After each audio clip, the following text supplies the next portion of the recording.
అదేంటి చంపా, అమరేంటి వింతగా ప్రవర్తిస్తున్నాడు? అదే నాకు అర్థం కావట్లేదు. సార్ ఎందుకు ఇలా ప్రవర్తిస్తున్నారు? పద చూద్దాం.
రండి డాక్టర్.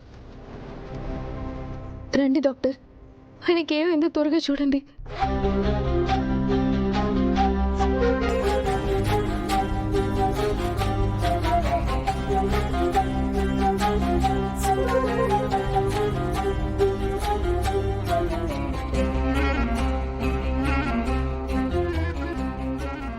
డాక్టర్ వచ్చారు మనోహరి. అమరేంద్ర సార్కి స్పృహ వచ్చిందంటే నీ పని గోవింద. అసలే టెన్షన్లో ఉన్నాను, ఇంకా టెన్షన్ పెట్టుకో.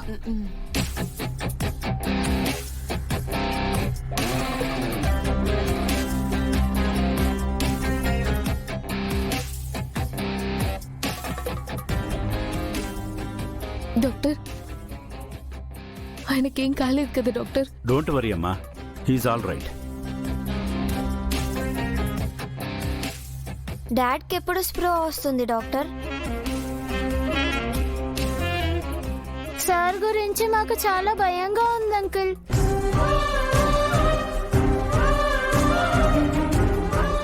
మా డాడ్తో మేము మాట్లాడి 2 days అయింది అంకుల్. మా డాడీతో మాట్లాడాలనుంది, త్వరగా స్ప్రో తెప్పించండి అంకుల్. షూర్, కాసేపు మీరందరూ బయటకు వెళ్తారా? ఎందుకు డాక్టర్? నేను అమరేందర్ గారిని చెక్ చేయాలి. మీరందరూ ఉంటే డిస్టర్బ్డ్గా ఉంటుంది, కొంచెం అర్థం చేసుకోండి. మేము డాడ్ని వదిలి ఎక్కడికి వెళ్ళాం, ఇక్కడే ఉంటాం. మమ్మల్ని ఇక్కడే ఉండనివ్వండి అంకుల్. మా డాడ్కి ఏమవుతుందో అని కంగారుగా ఉంది అంకుల్. మేము డిస్టర్బ్ చేయం, మీరు ట్రీట్మెంట్ చేయండి అంకుల్. మీ డాడీకి ఏం కాదు, నేను వచ్చాను కదా. రాథోడ్, వీళ్ళందరినీ బయటికి తీసుకెళ్ళు, బయట వెయిట్ చేయండి. పదండి మిస్ అమ్మ, పిల్లలు పదండి.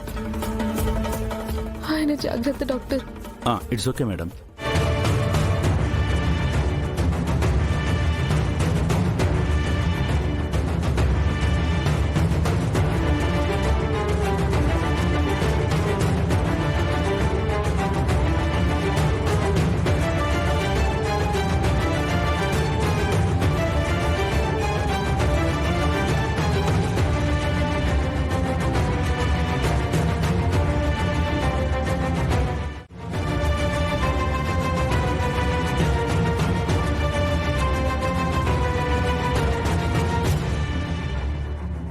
డాడ్కి ఏం కాదు కదా మిస్ అమ్మా?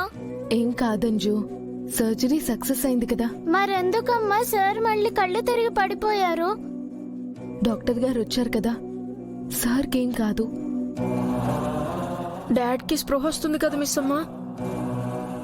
కాసేపట్లో డాడ్ కళ్ళు తెరుస్తారు కదా. డాడీకి స్పృహ వస్తుంది, కళ్ళు తెరుస్తారు, మనతో మాట్లాడతారు. కంగారేమీ అవసరం లేదు. సారు కళ్ళు తెరవగానే ఎవరికి ఏం చెప్పాలో ఎవరినేం చేయాలో అన్నీ తేలుస్తారు. ఎన్నాళ్ళు ఈ ఇంటికి పట్టిన శని దరిద్రం అన్నీ వదిలిపోతాయి. రాతోడు మాట్లాడుతుంది నీ గురించే మనోహరి. నాకు అర్థమైంది. నువ్వు మళ్ళీ చెప్పకు చంబా. అమ్మ పాలు తాగి రొమ్ముని గుద్దే రాక్షసులు, తిన్నే ఇంటి వాసాలు లెక్కపెట్టే దొంగలు, అన్నం పెట్టిన చేతిని నరికేసే దుర్మార్గులు, స్వార్థంతో ప్రాణాలు తీసే హంతకులు ఆయన కళ్ళు తెరవగానే వీళ్ళందరి పని పడతారు. ఇప్పటికైనా పారిపో మనోహరి.